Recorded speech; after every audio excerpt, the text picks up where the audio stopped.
اعوذ باللہ من الشیطان الرجیم، بسم اللہ الرحمن الرحیم۔ آج کے ہم اپنے درس کا یا یوں کہہ لیں کہ مطالعہ تفسیر کا آغاز کرتے ہیں،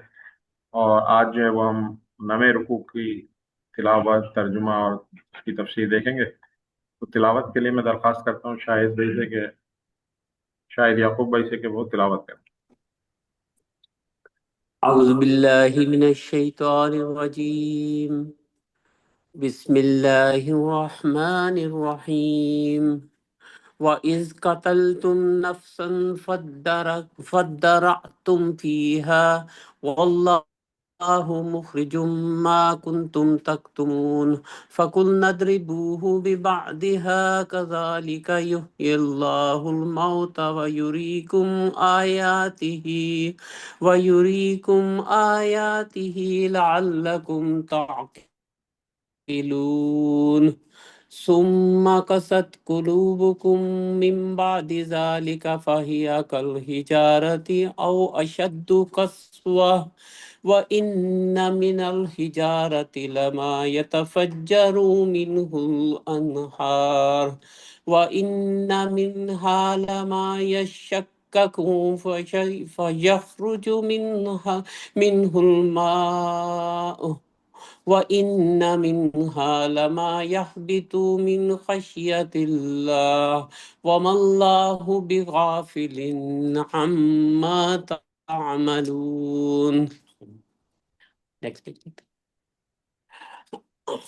أفتطمعون أن يؤمنوا لكم وقد كان فريق منهم يسمعون كلام الله ثم يحرفونه من بعد ما عقلوه وهم يعلمون وإذا لقوا الذين آمنوا قالوا آمنا وإذا خلا بعضهم إلى بعض قالوا أتحدثونهم بما فتح الله عليكم ليحاجوكم به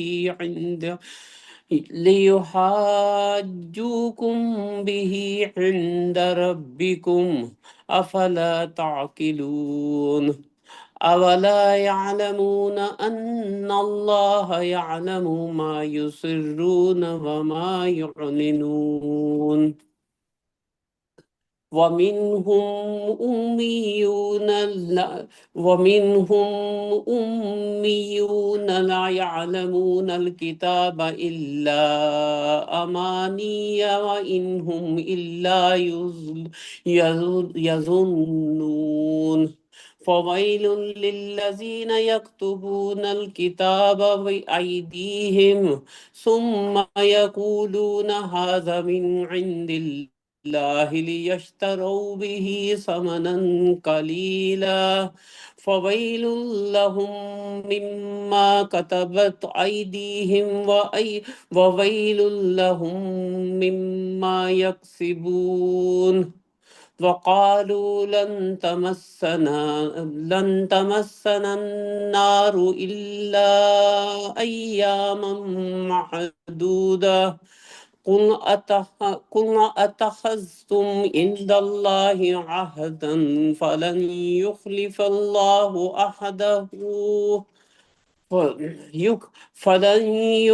الله أحده أم تقولون على الله ما لا تعلمون بلى من كسب سيئات وأحاطت به خطيئته فأولئك أصحاب النار هم فيها خالدون والذين آمنوا وعملوا الصالحات أولئك أصحاب الجنة هم فيها خالدون.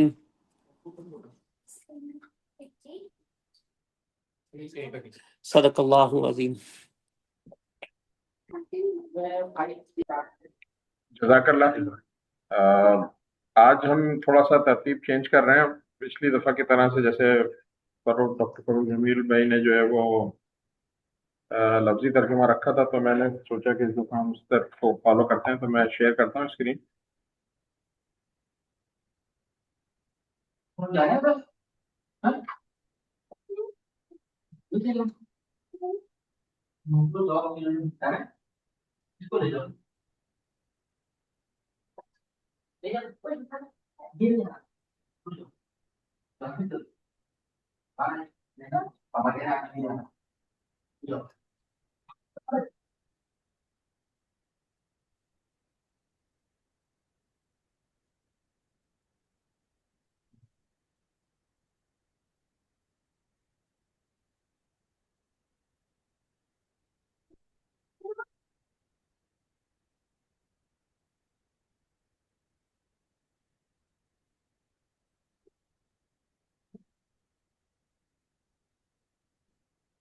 یہ دیکھیں ویزیبل ہے یہاں پہ، آیت نمبر ہے یہ ہماری 72۔ اعوذ باللہ من الشیطان الرجیم، بسم اللہ الرحمن الرحیم۔ وَإِذْ، اور جب،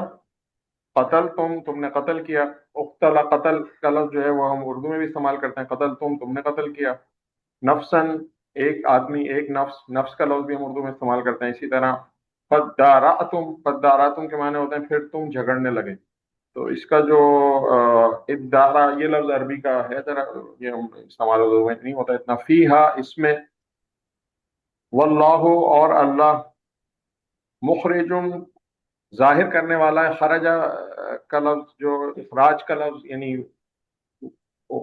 خروج یا خارج، یہ اردو میں بھی ہم استعمال کرتے ہیں، تو خرج من، مخرج من، ظاہر کرنے والا ہے، ما کنتم، ما جو، کنتم تم تھے، کن کا لفظ بھی یا کونا کا لفظ استعمال کرتے ہیں کہ جیسے جو تم تھے، تکتمون، چھپاتے تھے، کتما کا لفظ ماضی میں یوز ہوتا ہے لیکن خیر عربی کا لفظ ہے، اردو میں اتنا نہیں استعمال ہوتا۔ فقلنا، قل کا لفظ بھی عموماً کہو یا کہنا یا پھر کہا، یہاں پر فقلنا، پھر ہم نے کہا، اضربوہ، یعنی اس کے معنی ہے اسے مارو، ضربا، یا ضرب لگانا بھی اردو میں ہم استعمال کرتے ہیں، ضرب لگانا، چوٹ لگانا، تو یہ اسے مارو، ببعدہا، اس کا ٹکڑا، کذالک، اس طرح، یحیی، حیات کا لفظ ہم استعمال کرتے ہیں، احیا، سو یحیی، زندہ کرے گا، اللہ، اللہ، الموت، یعنی مردے سے، ویریکم، اور وہ تمہیں دکھاتا ہے، یہ آیات ہی، اپنے نشان، آیات، یہ آیت کا لفظ ہم اردو میں استعمال تو ہم صرف قرآن کی آیت کے لیے کرتے ہیں، لیکن آیات کا ترجمہ بہت ساری نشانیوں کے لیے بھی ہے، یعنی لعلکم، تاکہ تم، تعقلون، عقل کا لفظ استعمال کرتے ہیں نا، تعقلون، تم غور کرو، تعقلون، ثم، پھر، قصد، سخت ہو گئے، مشکل لفظ ہے لیکن قسوتن یا قساوتن کا بھی یعنی لفظ اردو میں کبھی کبھی استعمال ہوتا ہے، لیکن بہرحال قصد کے معنی سخت ہو گئے۔ قلوبکم، قلوب، قلب ہم اردو میں استعمال کرتے ہیں، قلوبکم، تمہارے دل، مم، کے، بعد، بعد اردو میں بھی بعد ہم استعمال کرتے ہیں، ٹھیک ہے، ذالکا، اس، فہیل کل ہجارہ، فہیا، تو وہ، کل ہجارت، پتھر جیسے، او اشد قسوہ، یا، او کے معنی یا، اشد، شدید کا لفظ ہم استعمال کرتے ہیں اردو میں، شدید یا اشد، تو اشد اس سے زیادہ، قسوۃ، یعنی مزید سخت، وَإِنَّ، اور بے شک، من الحجارت، من سے،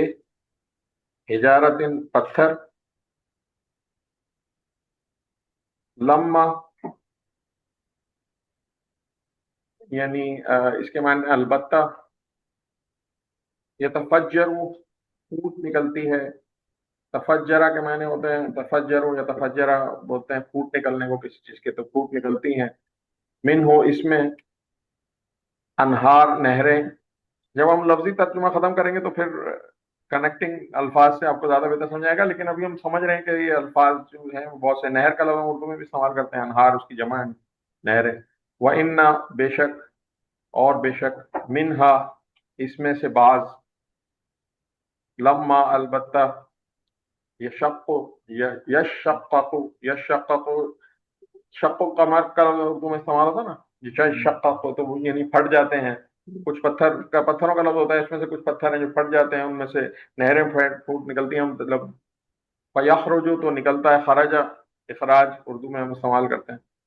من ہو اس میں سے، اس سے الماء پانی کے لیے استعمال ہوتا ہے ماء. و انا بے شک، منہا اس سے، لما البتہ، یحبطو گرتا ہے، اس میں سے یعنی من سے، خشیت ڈر سے. تو وہ پتھروں کے لیے استعمال ہے. کچھ پتھر ایسے ہیں کہ جو اللہ کے خشیت سے، اللہ کے ڈر سے گر جاتے ہیں، کچھ میں سے اللہ خشیت اللہ، اللہ. وما اور نہیں، اللہ اللہ، بغافل بے خبر، غافل غفل، یعنی ہم اردو میں بھی استعمال کرتے ہیں غافل کا لفظ. اما اس سے، جو تعملون تم کرتے ہو، عمل،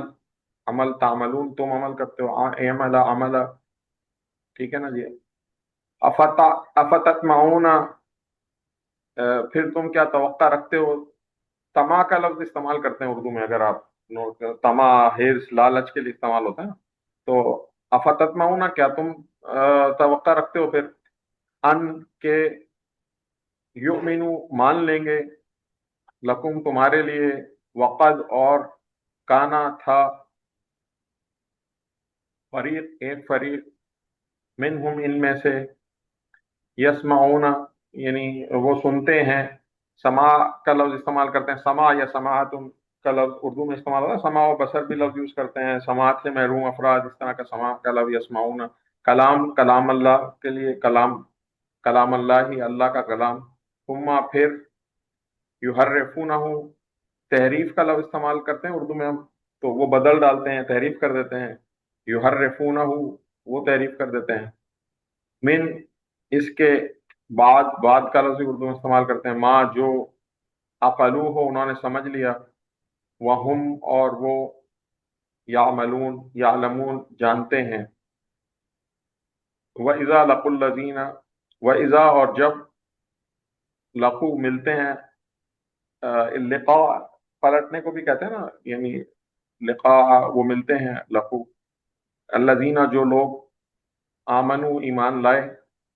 یعنی وہ جب مومنین سے ملتے ہیں تو کیا کہتے ہیں، قالو وہ کہتے ہیں،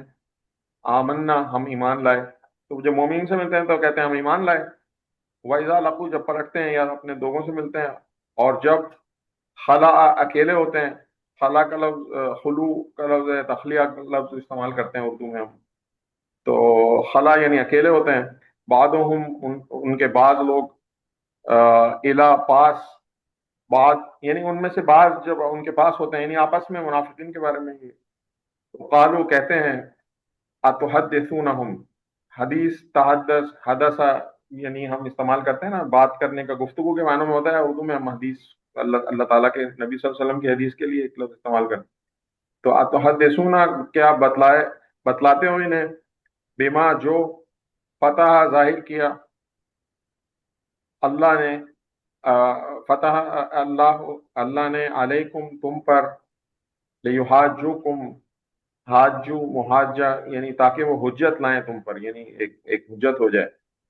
بھی اس کے ذریعے، ان کے سامنے،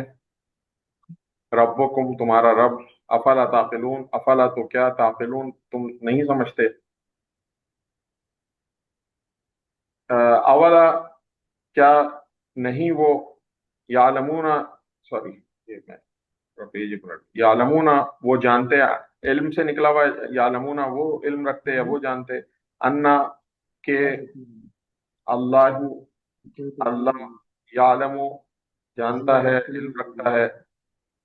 ما یسرون، ما کا لفظ جو کے لیے، اور یسرون سرن و علانیہ ہم سنتے ہیں نا، یعنی جو چھپاتے ہیں. وما یعلنون اور جو، یعلنون کہتے ہیں، اعلان کا لفظ اردو میں استعمال ہوتا ہے، یعلنون یعنی وہ ظاہر کرتے ہیں، اعلان کرتے ہیں. ومنہم اور ان میں، امیون، امی کہتے ہیں ان پڑھ کو، یعنی ان میں سے کچھ امی ہیں، لا یعلمون جو نہیں جانتے، لا نہیں، یعلمون وہ جانتے، الکتاب کتاب، الا سوائے، امانیہ کہتے ہیں آرزو ہیں، یعنی ان کی خواہشات ہیں،